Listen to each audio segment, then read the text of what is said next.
Let's begin with the images that came in, absolutely stunning visuals from yesterday of how Ukraine managed these kind of drone strikes on multiple locations simultaneously in one shot in Russia. And Russia had no idea this was coming. How did they pull it off? This is a mission called Spiderweb. Why is it called that? Because you had drones that look like spiders. If you see this particular picture, you can see those drones. Hundreds of them, by the way, were used. They look like spiders. They were kept inside trucks and wooden sheds and then sent right into the heart of Russia. Once at their strategic location, they were sent across. Ukraine has been planning these drone attacks for 18 months. It showed because of the level of detailing and planning, Russia clearly did not see this coming. So this is how these drones were taken into Russia.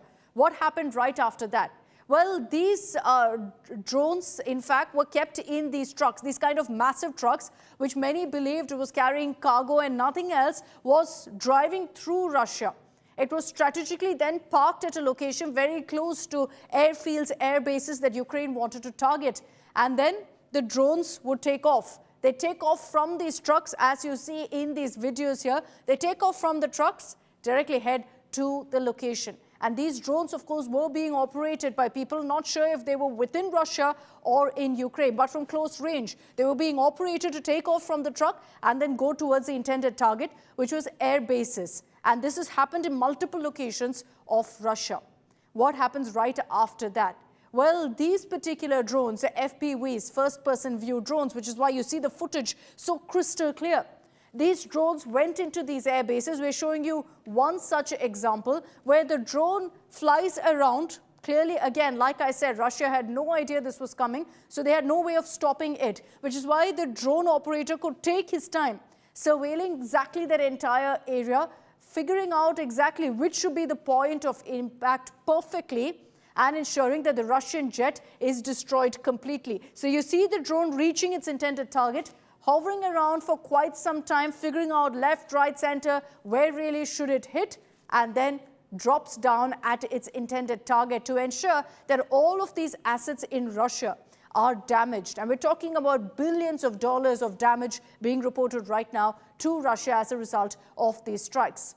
Now let's take you through the other footage also, and you see that particular impact moment, dramatic to say the least. Several nuclear-capable jets of Russia were also in flames. This is that moment there where you see several of these jets being hit, and then they are up in massive explosions. According to Russian defense officials and the ministry, 4 airfields, 1 naval base were attacked by Ukrainian drones. Many of these jets were essentially the ones that would carry any sort of nukes that Russia planned to hit Ukraine with. Now, many of them are down and out, courtesy Ukraine's attack. And that was clearly the intention. I'll get you another video now that shows a Russian soldier who actually recorded the entire sequence, the devastation of one of the air bases which was targeted. He seems to be in complete disbelief for obvious reasons that something like this could even happen, and so brazenly in broad daylight. You can see him shooting that video, showing behind him, and you see the kind of damage as he pans his camera to show the smoke. Let's just play this video out for you. Тут пизда, тут пизда, тут пизда, тут пизда, тут пизда, тут пизда, тут пизда, тут пизда, тут пизда, тут пизда. So just look at those plumes of smoke all around him on either side. So just imagine the damage that's been reported at just one of those air bases, and similarly in so many such airfields that Russia had. So this is another footage. What about Russia's reaction?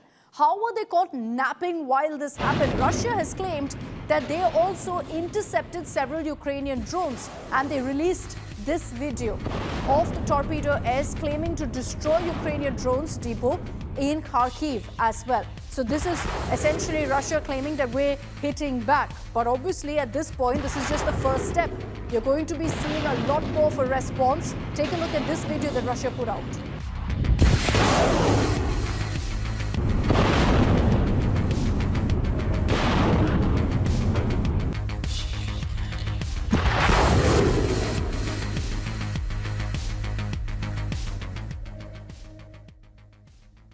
So that's a video that Russia has put out to claim that, look, we're countering Ukraine. The reality is, however, that they didn't see this coming whatsoever. And so there are concerns right now of exactly what Vladimir Putin will do in response to this strike, these drone strikes by Ukraine, which they say was in the making and planning for 18 months now. But what kind of damages are we talking about? What has Russia suffered as a result of this particular Operation Spiderweb? That's, the name that Ukraine has given it. 41 Russian jets have been destroyed simultaneously in a matter of minutes on June 1st. Now, many of these jets important to Russia. It cost them billions of dollars, to say the least. The Tu-95 jet, nuclear-capable strategic bomber. It's a long-range strike platform as well. You'll see in the course of these details that I give you that many of the jets that have been targeted were nuclear-capable. Nukes essentially were targeted in a sense, because you've got all of these carriers being targeted by Ukraine to send out a message that, look, we'll ensure that there's no way you can strike us. The Tu-22 jets also, which carries the supersonic missiles with about 4,000 kilometers per hour range, that's been hit as well. So all of these up in flames, absolute damage that's been wreaked to Russian infrastructure. The A-50 airborne radars, aircraft that's equipped with system that can detect strikes up to 650 kilometers. So you see here how strategically Ukraine has essentially chosen its targets, ensuring that they dent Russia in such a way that they can't just counter, but also with regards to how they can detect any upcoming strike from Ukraine. So that's why Ukrainian President Volodymyr Zelensky said that this has been in the works. We've been planning it for 18 months. That's how we pulled it off. There are questions, of course, being asked of Russian intel on how they didn't see this coming, because all of these assets, the air assets that they have, they were all parked in air bases, airfields, which is typically a high security area. And yet these drones permeated right through. So this is being referred to as Russia's Pearl Harbor moment. And again, I'll remind you, it's unprecedented what we've seen. Why is that? Well, first, because of the depth of strikes. We're not talking about the outskirts of Russia. This is right into the heartland of Russia that we've seen these strikes. Military bases about 5,000 kilometers deep into Russia have been struck. How did they do this? I explained that at the beginning of this broadcast with these trucks that went right into Russia with zero suspicion. The scale of damage Russia has been hit and how 41 jets destroyed. Russia suffered estimated loss of $7 billion as a result of just one strike in a matter of minutes by Ukraine. There were also clear deception tactics used by Ukraine here. These drones, not out there for everyone to see, entered into Russia in these wooden sheds, in these trucks, was parked near the airfield, and then the drones were sent across to do what they had to do to destroy all of these air assets of Russia. So clearly it was thought out, planned out to ensure that there would be zero suspicion. And then you look at the manner in which this happened as well. The drones were launched remotely, bypassing all Russian air defense systems. How is that, you ask? Well, Russia simply didn't see this coming. They hadn't activated their air defense system. So then there's no question of actually stopping any of these strikes. They didn't see it coming at all. And that's why they were caught napping. And then you have how Ukraine has chosen, particularly all of their locations. The core of Russia's nuclear-capable bomber fleet has been targeted. There's been a lot of nuclear saber rattling by Russia. Ukraine essentially sending across a message that we will hurt you in such a way that there's no question of any nuke threats coming across. There's also, of course, the messaging involved here. The Ukrainian strikes have exposed Russia, their strategic vulnerability. The fact that they didn't have any intel about this strike, the fact that they had nobody around surrounding them, no allies to help them out in this kind of a situation. And clearly, Ukraine pulling this off with some help from within Russia as well. And that's where the big question mark is of what kind of help really Ukraine got and if Russia will be able to weed that out. I want to bring in Gaurav Sawant on this broadcast to kind of decode for us why we've never seen anything like this before. Gaurav, the manner in which these strikes were carried out is something the world is currently analyzing. Experts are looking into about how Ukraine pulled this off against Russia. How is it, Gaurav, that Russia had no clue that something like this was coming? Did their intel fail? Was it that their air bases had no security? This is the most spectacular, audacious attack ever when it comes to targeting an adversary in this 3-year-old war between Russia and Ukraine. Just look at the length, breadth and magnitude of this attack mounted by Ukraine on Russia and distant airfields, 5 different distant airfields, each one's about 2,000 kilometers from the border, the other's close to 5,500 kilometers from the border, one on the north, the other in the eastern end, one in south. It just goes on to show, one, how well this was planned, how effective this was, because in that part of the world, you have hundreds of trucks that are going in from different borders. Was somebody bribed to let these trucks through over a period of time? President Zelensky said that this was 1.5 years, 18 months and 9 days to be precise in the planning and operationalized. There are some reports in Russia that now seem to indicate that these drones were actually made at a factory inside Russia, then loaded onto trucks, then those trucks were sent to various places. So this is a Trojan horse attack, which means there are sleeper cells inside Russia who are working for Ukraine and for quite a long period of time. So all of this is an indicator that audacious plan, extremely well executed, and the damage caused to Russia, not just in terms of that $7 billion, I mean, that's a huge cost. These super bombers cannot be replaced in a hurry. You need that kind of resources.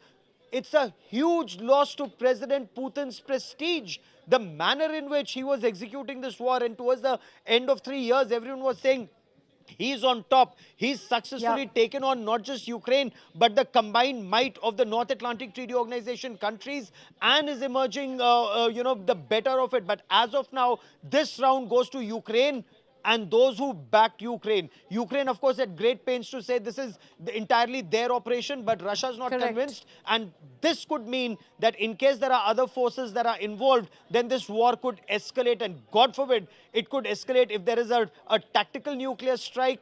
Then this could really be, because Russians are now saying this is their Pearl Harbor moment. After Pearl Harbor, America did Hiroshima and Nagasaki. Remains to be seen what Russia does now.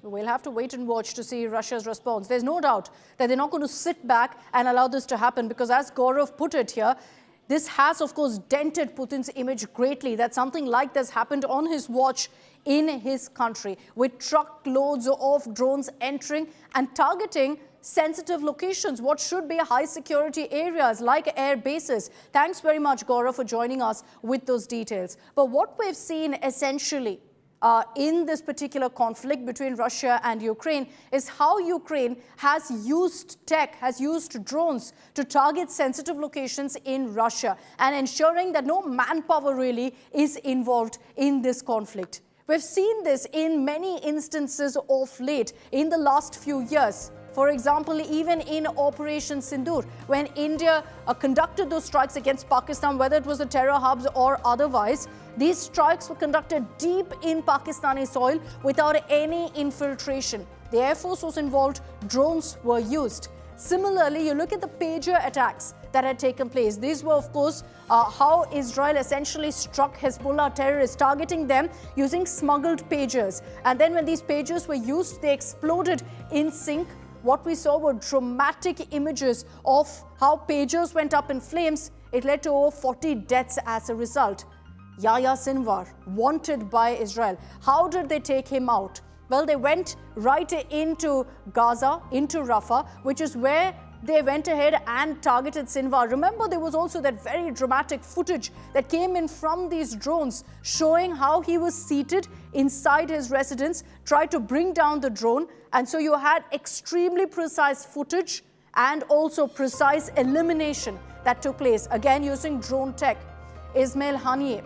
There are a lot of questions about Haniyeh's killing, again wanted by Israel, was somewhere in Iran when he was targeted. Of course, clearly Israel had that intel of where he was. To date, we have no exact concrete details of how Haniyeh was eliminated. There are some suggestions it was some sort of a drone strike. There are some questions about whether it was a mysterious gunning down. No details that Israel has offered at this point. But let's get you more details in our next report about all of these incidents that I've referred to and how it's shown you the dramatic change of how war or conflicts, skirmishes play out in today's times.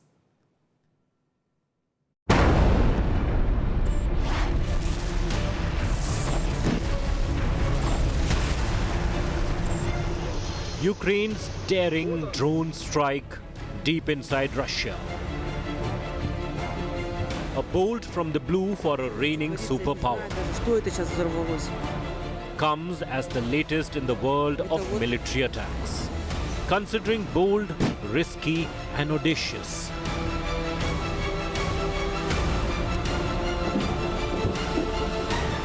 Such attacks with deep psychological and strategic implications.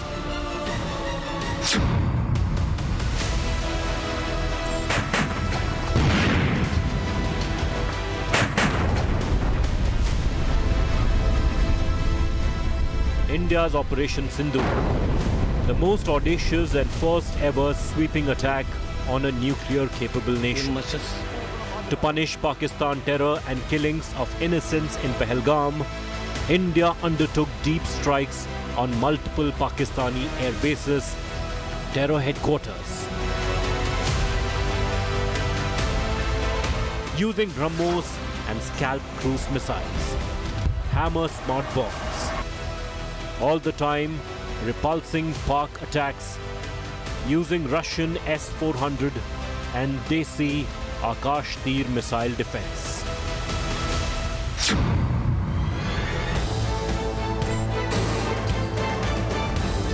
Israel hit the Iranian-backed Hezbollah hard in 2024, using hundreds of pagers and handheld communication devices smuggled inside Lebanon,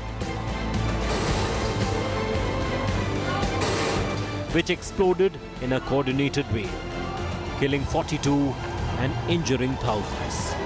Codenamed Operation Grim Reaper, the tactics of the attack seems to have been replayed by Ukraine.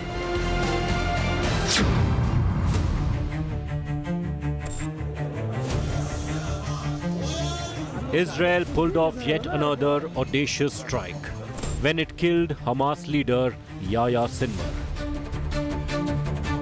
Sinwar was caught by an Israeli drone mortally wounded after a firefight in Rafah. The drone captured images of Sinwar, missing his right hand and resting inside a dilapidated building. Sinwar was seen throwing a stick at the drone. The building was then pounded by Israel, leading to Sinwar's death.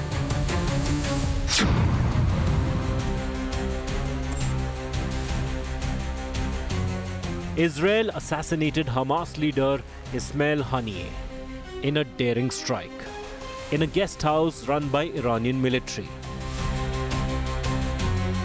Haniyeh was in Iran to attend the inauguration of the president. Multiple theories surfaced on the mode of attack. While some said Israel remotely detonated a bomb smuggled inside the complex, others said Israelis struck the fortified complex with a long-range projectile. Bureau Report, India Today.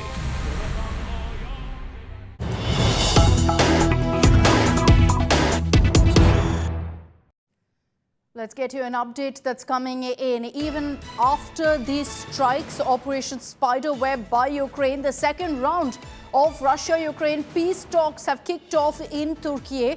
Russia is there currently, their delegation present, led by Putin's aide Medinsky for Ukraine. It's in fact the Minister Umerov who's leading the Ukrainian delegation. These peace talks taking place after Ukraine's drone strikes on Russia.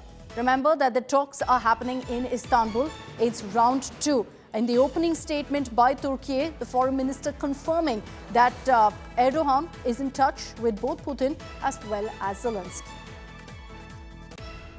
President is in constant contact with President Zelensky and President Putin, and he is extending utmost effort. And immediately after the initial meeting, upon the orders of our president, last week I visited Moscow and Kiev, and I had the opportunity to prepare for today's meeting. We discussed the issue in depth with both parties. Okay, so the images on your screens are of the peace talks that are currently taking place in Istanbul in Turkey. You can see, in fact, those uniformed officials.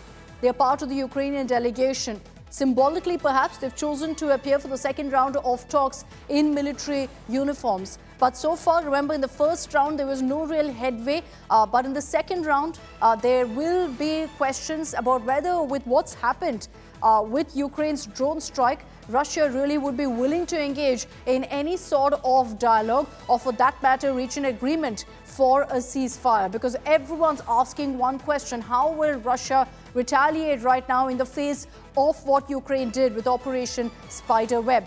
But Ukraine maintains that this was a step taken. It was necessitated to ensure that a message was sent across to Russia to come to the dialogue table and to ensure that there's talk of peace, and that's why they conducted this kind of an operation. Let me bring in our Foreign Affairs editor, Geeta Mohan, for more details. Geeta, a big question mark really about whether these peace talks will really yield any result, considering we're seeing it happening right after Operation Spiderweb. Well, expect it to be inconclusive, but what we are also waiting for, Akshita, right now is to see a reaction from the White House. This is going to be very troubling, and not for Putin, primarily for Zelensky, because he will have to answer to the questions that now White House is going to ask, because they've been caught completely unawares. This is a massive escalation, and Putin certainly is going to respond.